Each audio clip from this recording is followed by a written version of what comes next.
नमस्कार दोस्तों, स्वागत है आपका हमारे चैनल वी टॉक लीगल में। जैसा कि आपको पता है कि इस चैनल में हम आपको कुछ बहुत ही अच्छी कानून से संबंधित जानकारियाँ देते हैं और जो कि आपके काफ़ी काम आ सकती हैं।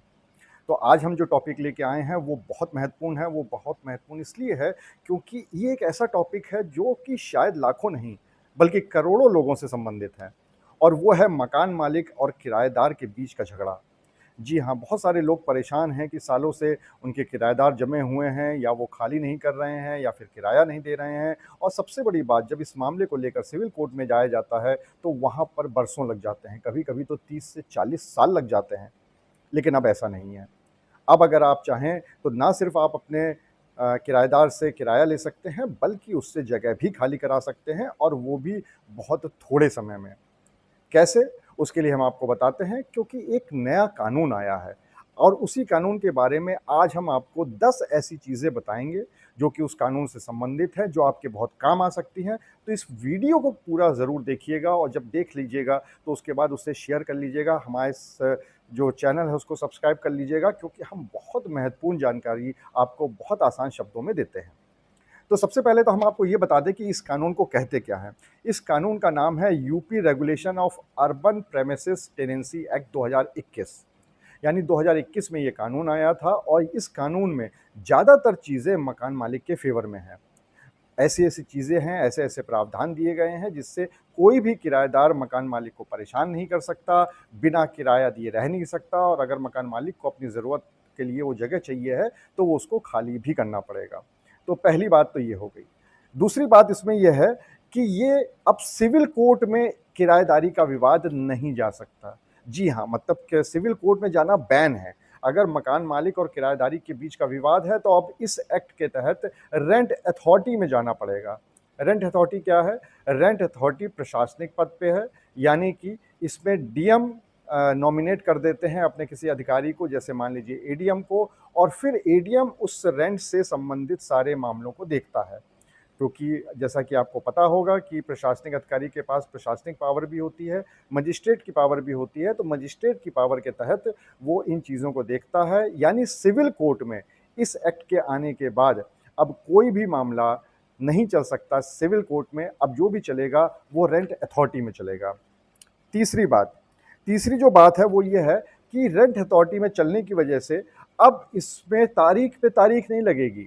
जी हाँ, जैसे सिविल कोर्ट में होता था 20 साल, 25 साल, 30 साल, 40 साल, अब ऐसा नहीं होगा। यहाँ पर मामलों का निस्तारण बहुत जल्दी होगा और आप ये मान के चलिए कि अगर सिविल कोर्ट में किसी का निस्तारण 20 साल में हो रहा है, तो शायद हाँ, यहाँ पर आपके मामले का निस्तारण साल भर में, 6 महीने में, 1.5 साल में, 2 साल में हो जाएगा, यानी बहुत ही कम समय लगने वाला है।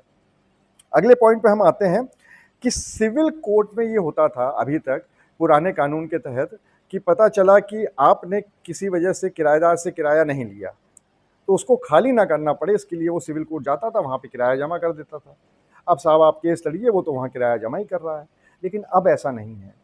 यहाँ पर भी प्रावधान है रेंट अथॉरिटी में जमा करने का, लेकिन वो बहुत सख्त नियम है।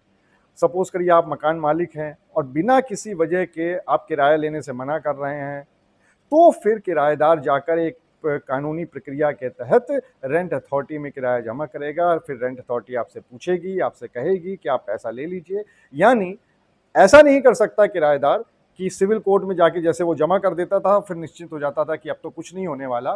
तो ऐसा अब नहीं होगा, बल्कि आपको अब रेंट अथॉरिटी में किराएदार को जमा करना पड़ेगा और आप वहाँ से आसानी से पैसा ले सकते हैं।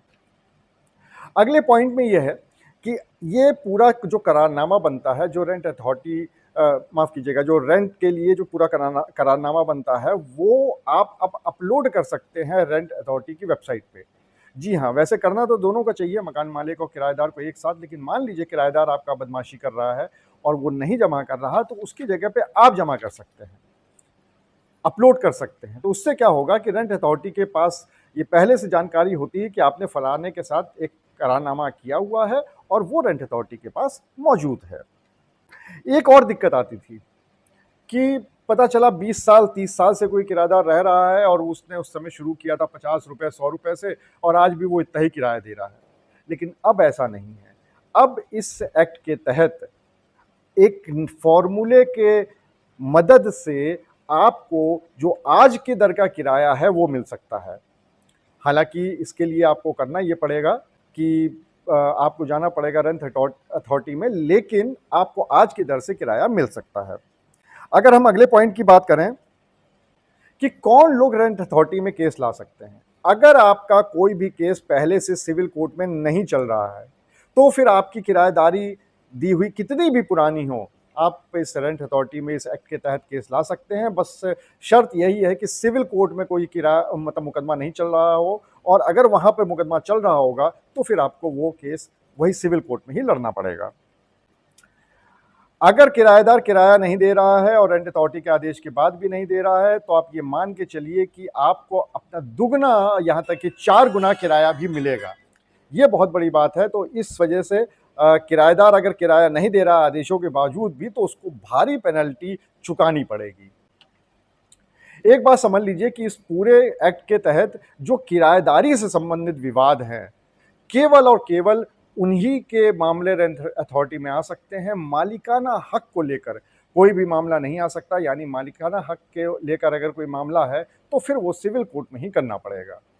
अगर आप रेंट अथॉरिटी में केस जीत जाते हैं और किराएदार जाना चाहता है रेंट ट्रिब्यूनल में, यानी अपील करना चाहता है, तो उसको पहले जो किराया उसने नहीं दिया है उसका आधा किराया पहले जमा करना पड़ेगा आपके पास, आपको देना पड़ेगा, और उसके बाद ही वो अपील में जा सकता है। ये भी इसकी बहुत एक महत्वपूर्ण बात है।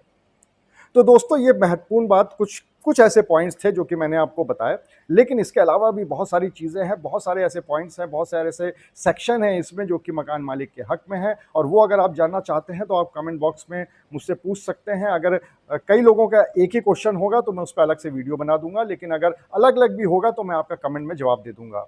ये बहुत ही अच्छा एक्ट है, इसलिए इसको ज़्यादा से ज़्यादा शेयर करिए, अपने यारों, दोस्तों, रिश्तेदारों सबको भेजिए ताकि सबको इसका फ़ायदा हो पाए। लेकिन उससे पहले मेरे चैनल को सब्सक्राइब जरूर कर लीजिएगा, शेयर जरूर कर दीजिएगा, ताकि इस तरह के और भी वीडियोस अच्छे लीगल और लॉ से संबंधित हम आपके लिए लाते रहें।